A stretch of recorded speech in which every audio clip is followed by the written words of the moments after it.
Alright guys, so today we're going to talk about my preferred setup. This is my 300 blackout build, and that's coming up next.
What's up, guys?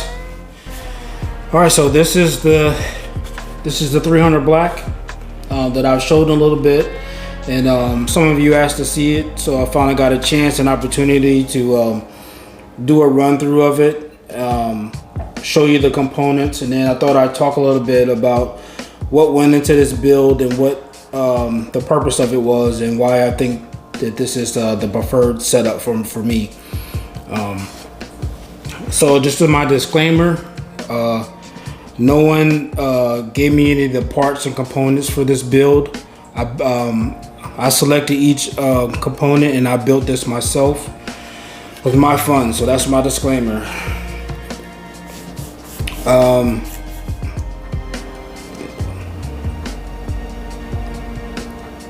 Yeah, so let's talk about it. So initially when I started this build, it started off as a 10.5 inch.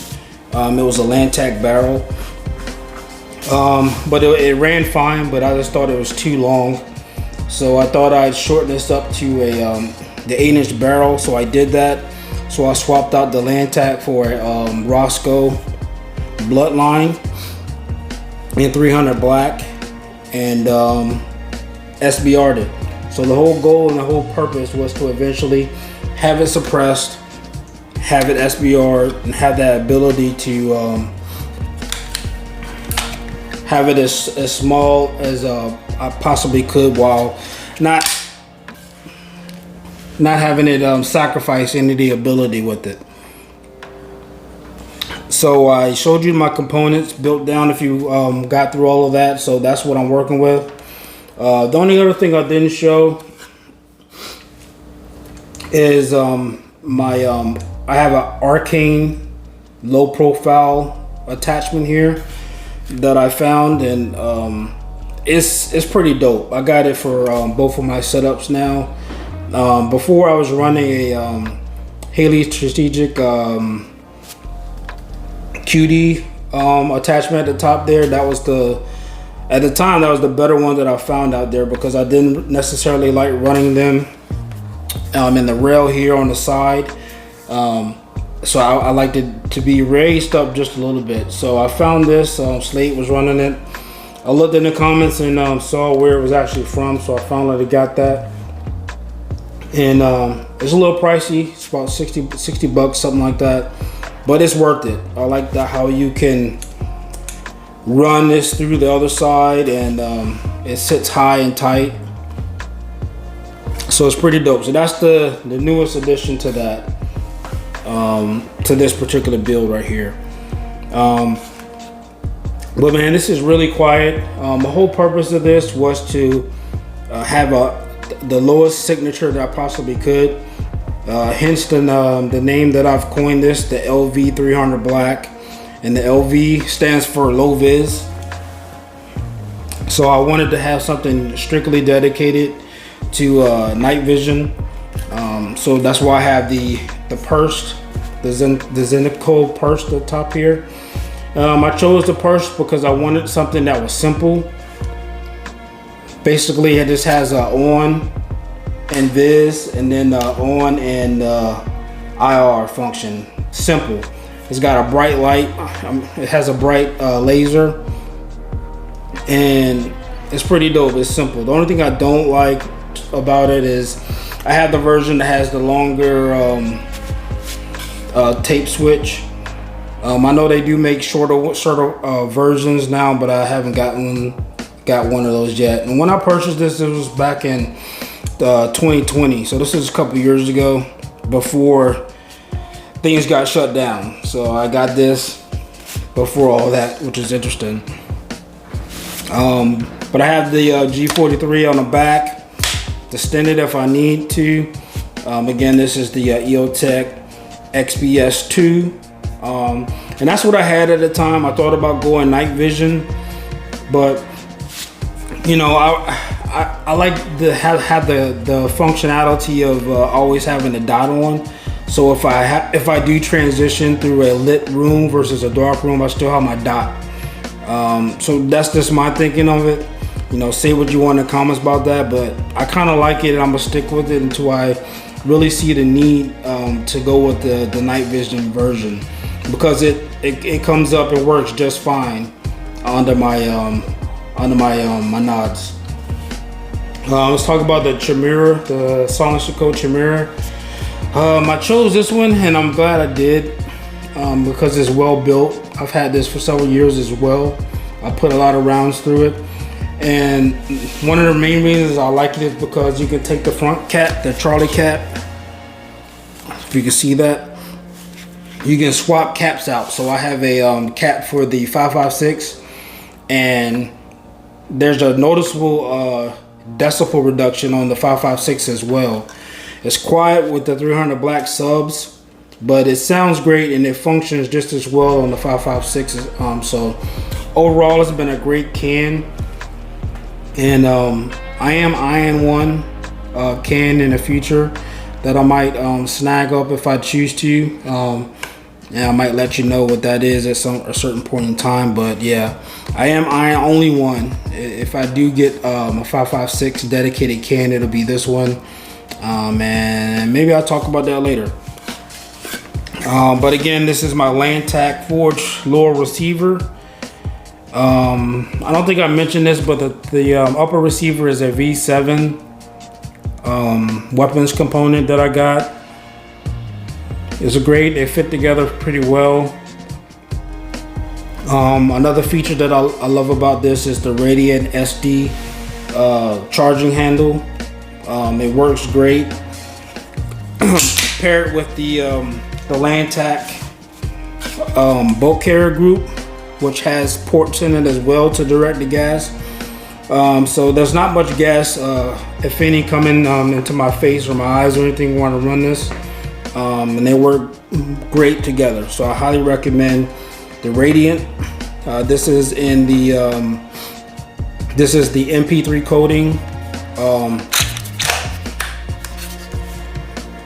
Raptor as well, and also have the Talon here, which I showed. This is in the MP3 coating, so it's nice and smooth. I have this set for the 45-degree throw. Let's see what else. Talked about the grip. I have my IR light here as well. But overall, it's a great build. I love everything about it. There's nothing else really to change. I'm set with this. I have one more component coming up top here. It's another irregular defense item here. It's just a hand stop to stop my hand from going forward here. I'm put it right up front there. That's on the way. So one thing I will say is that if you've probably noticed that most of the items that ended up being on this particular build are from Slade over at Irregular Defense. Not sure how we got there, but I think how we got here was I wanted to try out the Special K. I really like the straight up and down, the grips. You know, most people we run the BCM because of the angle of it, but I spotted this grip, the Special K, and I love the angle of it. So I was like, you know what, let's try this grip out, and it's dope. So I got this, I have this on both of my setups as well. And what I love about it is, I think it's a 45-degree angle on here, but it allows you to really maneuver just like the intent of it was. You can really move it around at this angle. So I love it, and that's why I got it on both of my setups. And then what actually happened was I saw a video clip of Slade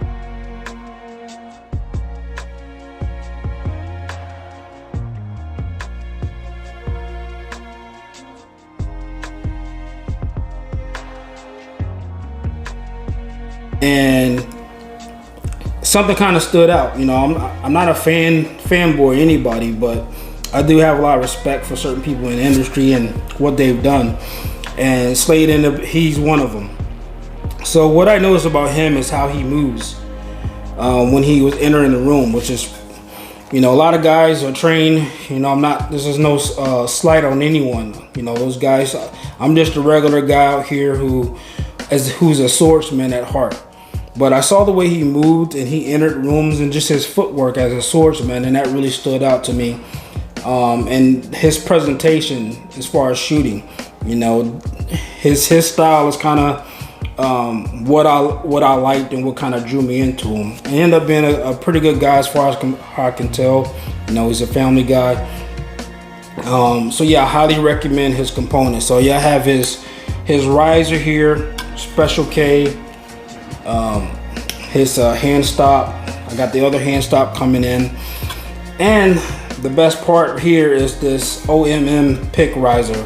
This mount is great. It's dope. There's a cross feature here where you screw in here and then down to the top, and it's just a great setup.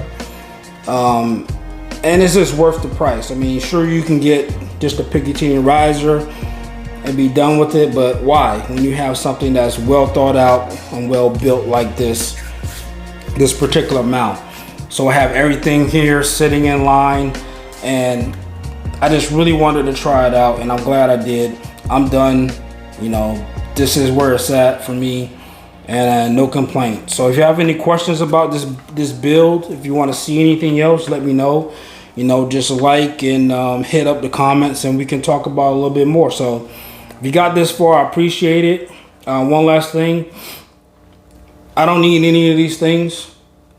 As far as defense, I like to rely on the Most High and Christ, but if need be, I'm always prepared and ready to go. You know, be meek, but be strong as well. So take care, guys.